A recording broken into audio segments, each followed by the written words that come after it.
Hello everyone, welcome to another episode of The Growth Switch with me, Cyril.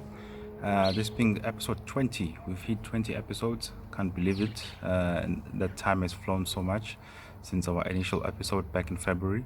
We're hoping that you found the insights throughout the episodes informative, useful and practical, because that's what we aim to do through this series, to equip you with the necessary knowledge and skills that will help you in your journey as you take your next steps.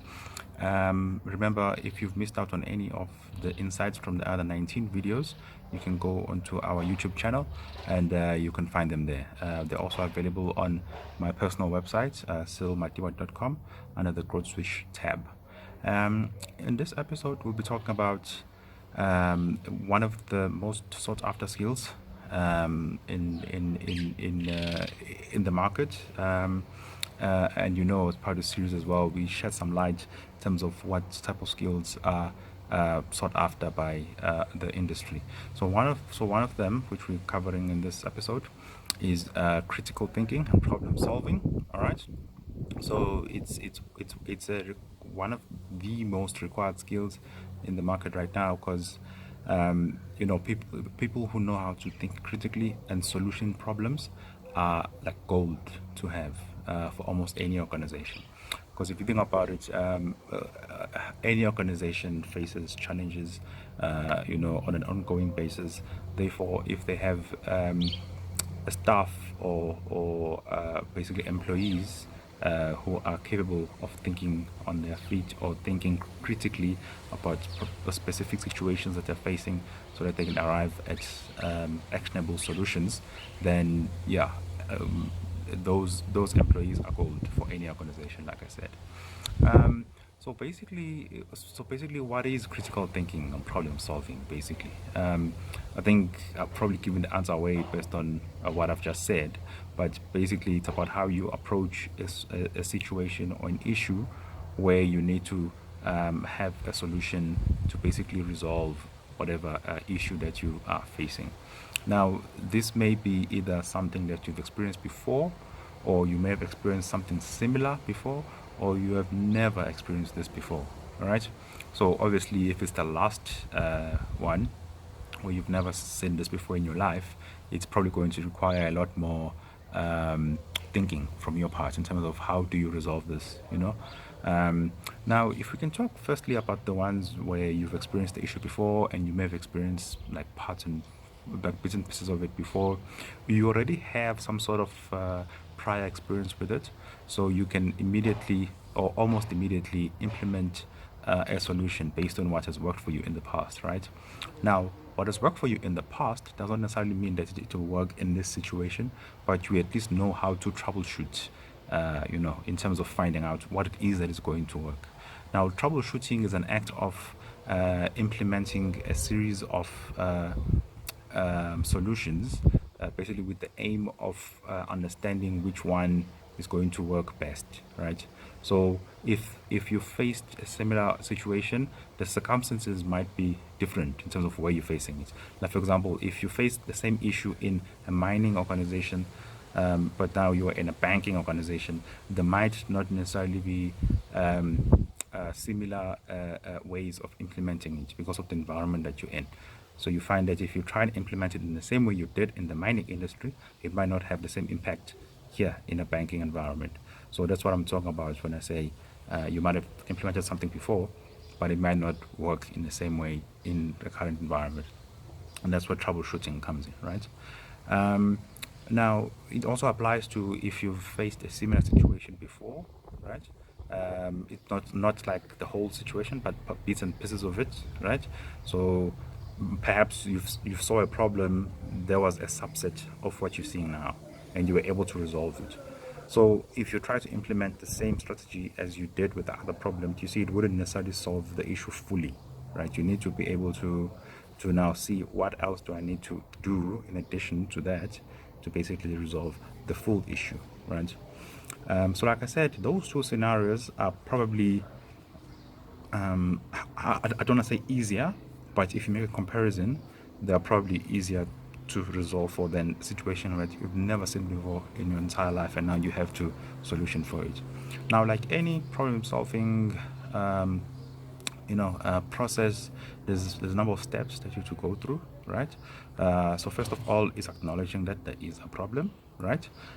Which is probably one of the more simpler steps, right? Because there's a problem, because either something is not working as it should, or something seems broken, or so you're able to identify that.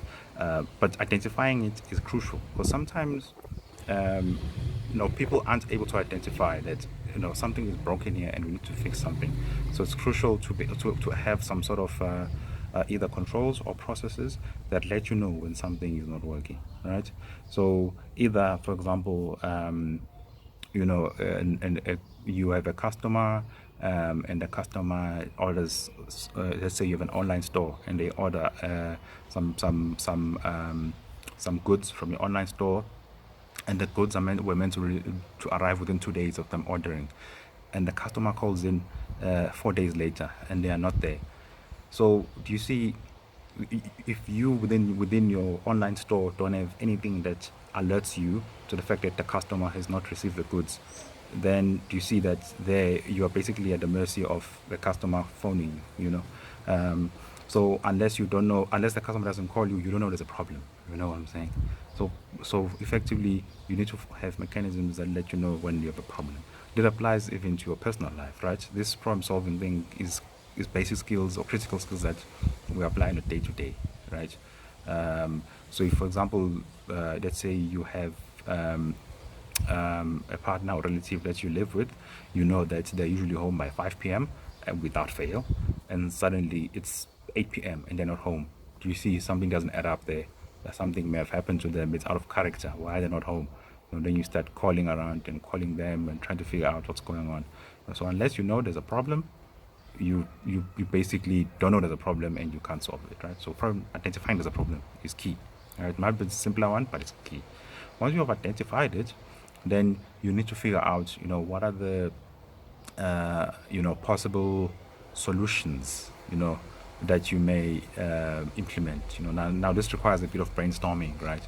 So if the relative is not there by 5 and it's now 8, either you calling them, then they don't answer, you call their workplace, or you call some friends that they may or may not have contacted, or it comes to a point where you're still not finding them, you may need to call the police and report them missing or something like that. So you need to find, some sort of solutions. And then from those solutions, it's either you find the one that works best, which might be obvious in the onset, or it might also require some troubleshooting, like I said earlier. So troubleshooting comes in quite handy, because then you are in a situation where you're not sure which one is going to work the best. You then can try them all in a way, right? And then you arrive at one that's going to work the best, right?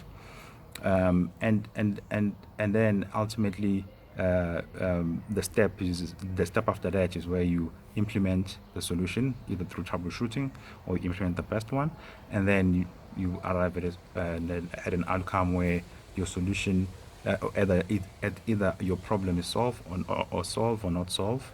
If it's solved, you've won. If not solved, why? You take lessons. Was it through, for example, you didn't have enough knowledge to solve it, or you didn't have enough options on the table for you to solve it. One of the critical bits when you're coming up with your solutions is identifying when you don't have the necessary skill set to solve the problem, right?